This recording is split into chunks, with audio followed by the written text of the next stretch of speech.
So, with the Leafs being eliminated by the Panthers the other night, there's been a lot of rumors circulating regarding the future of the Leafs, and there's a lot of questions being asked with little answers. I thought I'd take some time today to shed some light on the situation and give my prediction on what I think will happen going forward. So, obviously, the big question is what's going to happen with Auston Matthews? Will he be staying in Toronto? Will he be traded? Or will he be heading to another team in free agency? He recently stated in an interview that his intention is to remain with the Leafs and that he'd like to sign an extension this season. For those of you that don't know, Matthews' contract will be expiring at the end of next season, and if he doesn't sign an extension, he will become an unrestricted free agent on July 1st, 2024.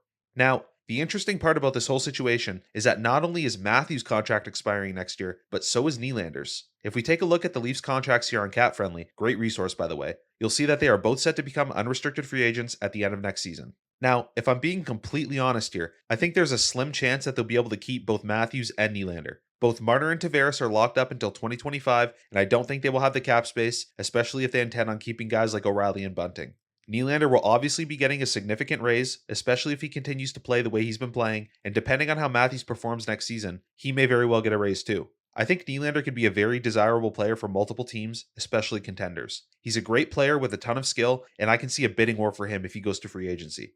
I've seen a ton of speculation on how much Matthews may get, and it's tough to predict. I've seen numbers thrown around like 13, 14 million, and if you were to ask me this question at the end of last season when Matthews scored 60 goals and won the Hart Trophy, then yeah, I could see something like 13 million being a real possibility. But with this season, I don't want to call it a down year because he was still over a point per game and scored 40 goals, but if he has another season like this one, I can't see him getting more than maybe 12 million, at least from the Leafs. If he ends up going to free agency, I think he will end up on a West Coast team. We obviously know he grew up in Arizona and is from the West Coast, so I could see multiple teams out there being a possibility. One team I was kind of thinking of as a potential destination for Matthews was the Anaheim Ducks. They are a rebuilding team and they have some great young players. Like imagine Matthews centering a line with Zegras and Terry. That would be so nasty. With Anaheim having the second overall pick in the upcoming draft, they're going to get another elite talent and they could seriously accelerate this rebuild by signing Matthews if he ends up in free agency next year. But like I said earlier, he did say his intention is to remain with the Leafs, and nothing has happened yet, so this is all just speculation at this point. I can't see him being traded unless it happens soon because he does have a no movement clause that kicks in for the final year of his deal. We'll see what happens going forward, and I think this could get very interesting.